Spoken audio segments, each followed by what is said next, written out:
시청자 여러분 안녕하세요. 김동수입니다. 요즘 전세 사기 피해로 인해서 사회 이슈가 되고 있는데요.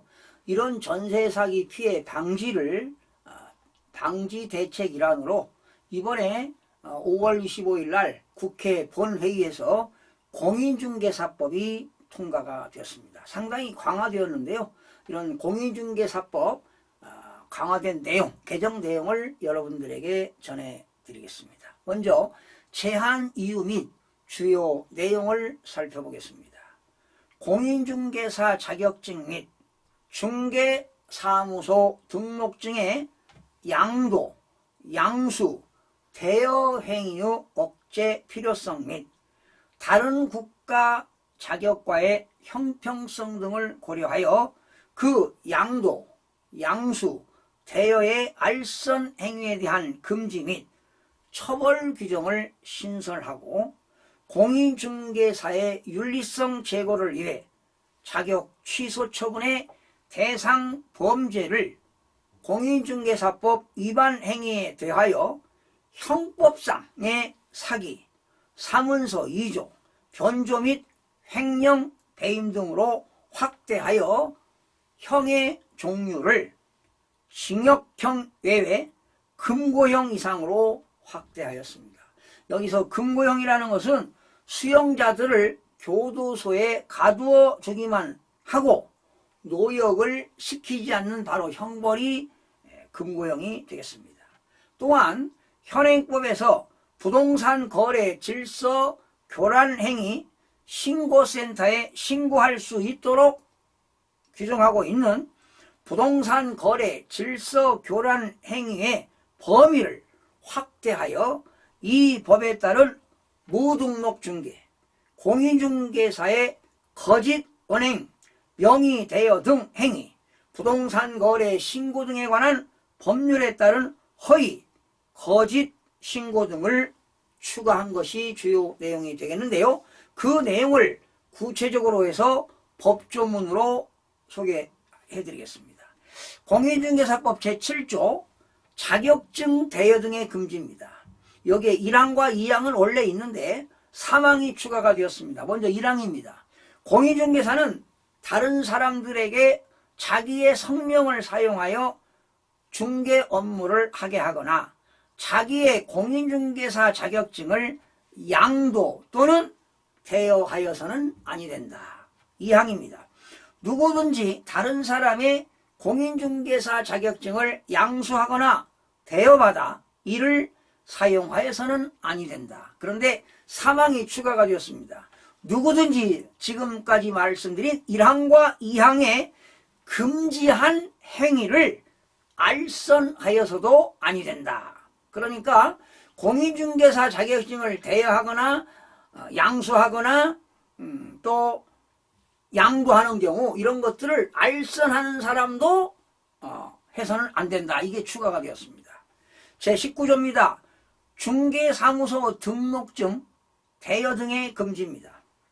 1항, 2항이 있는데 3항이 추가 신설됐습니다. 개업 공인중개사는 다른 사람에게 자기의 성명 또는 상호를 사용하여 중개 업무를 하게 하거나 자기의 중개사무소 등록증을 양도 또는 대여하는 행위를 하여서는 아니 된다. 2항입니다.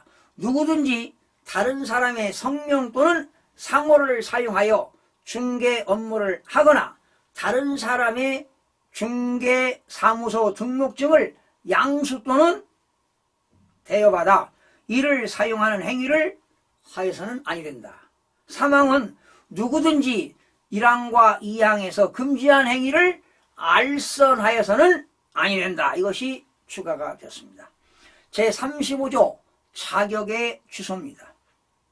시도지사는 공인중개사가 다음 각호의 어느 하나에 해당하는 경우에는 자격을 취소해야 한다는데요.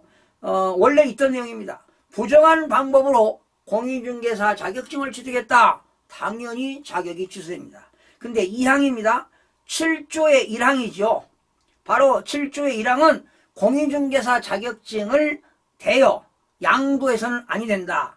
그런데 대여하고 양도해서는 아니 되는데 그러한 것을 위반하여 다른 사람에게 자기의 성명을 사용하여 중개 업무를 하게 하거나 공인중개사 자격증을 양도 또는 대여한 경우에도 자격이 취소가 됩니다. 그리고 36조에 나오는 자격의 정지가 나오는데요. 자격의 정지를 받았는데 즉 자격정지 처분을 받고 자격정지 기간에 중개 업무를 행하는 경우에도 역시 자격이 취소가 됩니다. 그런데 네 번째가 추가됐습니다. 공인중개사의 직무와 관련하여 형법입니다. 114조 범죄 단체의 조직, 231조 사문서 등의 위조 변조, 형법 234조 위조 사문서 등의 행사, 형법 347조 사기, 355조 횡령 배임 또는 제356조 업무상의 횡령과 배임을 위반하여 금고 이상의 형을 선고받는 경우 역시 집행유예도 포함이 됩니다. 이런 경우도 자격이 취소가 되는 걸로 이번에 법 개정이 강화가 됐습니다. 그리고 마지막 47조의 2 부동산 거래 질서 교란 행위 신고센터의 설치 운영입니다. 1항입니다. 국토교통부 장관은 부동산 시장의 건전한 거래 질서를 조성하기 위하여 부동산 거래 질서 교란 행위 신고센터를 설치 운영할 수 있다. 2항입니다. 누구든지 부동산 중개업, 부동산 시장의 건전한 거래 질서를 해치는 다음 각호의 어느 하나에 해당하는 행위, 바로 부동산 거래 질서 교란 행위를 발견하는 경우는 그 사실을 신고센터에 누구든지 신고할 수가 있다는 내용이 되겠습니다. 자, 이런 경우에 여러 가지가 나오는데요. 누구든지 신고센터에 신고할 수 있습니다. 마지막 제49조 벌칙이 나옵니다. 1년 이하의 징역과 1천만 원 이하의 벌금에 처한다, 이 내용인데 바로 7조 1항 2항에 나오는 자격증 대여 금지를 한 사람은 자격증을 대여했다, 빌려줬다, 그렇게 되면은 1년 이하의 징역, 1천만 원 이하의 벌금에 처하도록 되어 있습니다. 또한 7조 3항입니다. 이렇게 공인중개사 자격증을 대여하거나 양도하거나 양수하는 것을 알선하는 사람도 역시 1년 이하의 징역, 1천만 원 이하의 벌금을 물리게 된다는 것 알아두시면 되겠습니다. 자, 오늘은 공인중개사법 크게 4가지가 개정이 되었는데요. 이 내용이 상당히 강화가 되었다는 것 알아두시기 바랍니다. 자, 시청해주신 여러분 고맙습니다. 다음 시간에 찾아뵙겠습니다.